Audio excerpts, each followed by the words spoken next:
Vous avez peut-être déjà essayé la méditation, mais vous avez abandonné parce que vous trouviez ça trop difficile, trop flou, ou tout simplement parce que vous ne saviez pas par où commencer. Eh bien, bonne nouvelle, vous n'êtes pas seul. Et surtout, ces erreurs sont faciles à éviter une fois qu'on les connaît. Dans cette vidéo, je vais vous révéler les 5 erreurs que tous les débutants font en méditation, et même certains confirmés. Comment les éviter pour pouvoir profiter pleinement de cette pratique? Pour moi, la méditation est la pratique la plus sous-estimée et la plus bénéfique du XXIe siècle, car nous prenons tous soin de notre corps, à travers l'alimentation ou le sport par exemple, alors que nous prenons très peu soin de notre esprit. Prêt à démystifier la méditation? Allez, c'est parti! La première erreur, et sans doute la plus répandue, c'est de croire qu'il faut faire le vide dans sa tête. Combien d'entre vous ont essayé de méditer en se disant « je dois arrêter de penser ». Je vous le dis, c'est impossible. Vos pensées vont et viennent naturellement, votre cerveau est conçu pour penser. Et c'est normal d'avoir des pensées qui défilent pendant la méditation. La solution, au lieu de lutter contre vos pensées, apprenez simplement à les observer sans jugement. Imaginez que vos pensées sont comme des nuages qui passent dans le ciel. Vous ne les chassez pas, vous les laissez simplement passer. Petit exercice, la prochaine fois que vous méditez, essayez de compter vos pensées. Pas pour les arrêter, mais juste pour prendre conscience de leur présence. Vous verrez, ça change tout. D'ailleurs, je précise que personnellement, ce point-là, j'ai mis 5 à 6 ans à arrêter de lutter contre mes pensées lors de mes méditations. Et j'observe toujours autour de moi, aujourd'hui, des personnes débutantes et même confirmées après plusieurs années de méditation qui continuent à lutter contre leurs pensées. Le but de la méditation n'est pas de faire le vide, c'est un point essentiel. Deuxième erreur, négliger la posture. Beaucoup de débutants pensent qu'il faut absolument être assis en tailleur, les jambes croisées comme un moine bouddhiste. Résultat, après 5 minutes, les jambes s'engourdissent, le dos fait mal et on abandonne. La méditation, ce n'est pas une compétition de souplesse. L'important, c'est d'être à l'aise et stable. Vous pouvez méditer assis sur une chaise, debout ou même allongé. Cependant, attention à ne pas vous endormir. Voici mes conseils pratiques. De 1.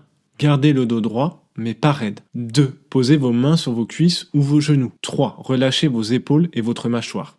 Le but, c'est de trouver une position où vous pouvez rester immobile, sans tension inutile. D'être à la fois en tension pour avoir le dos droit, mais à l'aise. De trouver votre juste milieu. Et ce juste milieu évoluera en fonction de votre pratique. Il y a des jours où vous serez plus tendu ou plus fatigué. Il faudra alors ajuster votre posture de méditation en fonction des sensations du moment. Troisième erreur, se fixer des objectifs irréalistes comme méditer 1 heure par jour. Spoiler, ça ne marche pas. La méditation, c'est comme le sport. Si vous commencez par courir un marathon dès le début sans entraînement, vous allez abandonner. La solution, commencez petit. 3 minutes par jour, c'est déjà un excellent début. Et d'après plusieurs études scientifiques, à partir de 3 minutes, vous aurez déjà des bénéfices scientifiques tels que la diminution de l'anxiété et du stress et l'augmentation de la concentration.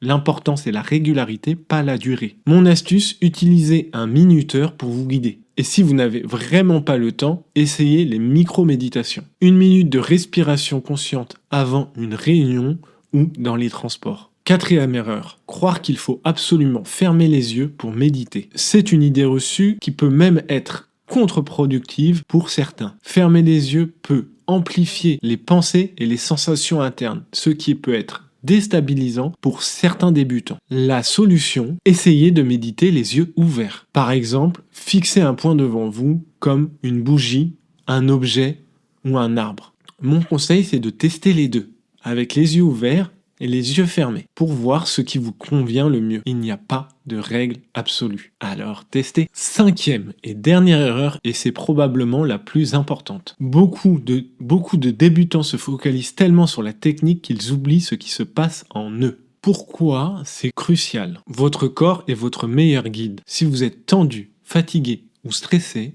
il vous envoie des signaux. Les ignorer, c'est risquer de transformer la méditation en une source de frustration, plutôt que de bien-être, d'introspection et de connaissance de soi. Ma solution, avant de commencer votre séance de méditation, prenez 1 minute pour scanner votre corps. Comment vous sentez-vous physiquement? Y a-t-il des tensions, des douleurs, des zones de détente? Ensuite, adaptez votre pratique. Si vous êtes fatigué, optez pour une méditation plus douce ou plus courte. Bref, adaptez votre séance de méditation. Mon conseil bonus, si vous avez le temps, ajoutez 1 minute de gratitude à la fin de votre méditation. Ça peut être aussi simple que de dire merci à mes poumons de respirer, à mon cœur de battre et à mes muscles de me soutenir. Je précise que la gratitude a de nombreuses vertus au niveau cérébral et que cette petite habitude renforce votre connexion corps-esprit et transforme votre pratique en un moment de bienveillance envers vous-même. Rappelez-vous, la méditation, ce n'est pas une performance, c'est une pratique. L'important, c'est de commencer petit, de rester régulier et de trouver ce qui fonctionne pour vous. Si tu veux approfondir le sujet de la méditation, n'hésite pas à aller voir ma vidéo où j'explore en détail le lien entre neurosciences et méditation pour pouvoir méditer de manière optimisée pour soi-même. Si quelqu'un de ton entourage pourrait bénéficier de cette vidéo, n'hésite pas à lui partager. Si la vidéo vous a plu, n'hésitez pas à laisser un like ou à vous abonner. Si tu souhaites que je traite un sujet en particulier, n'hésite pas à me le dire dans les commentaires. Merci de ton écoute et je te dis à bientôt.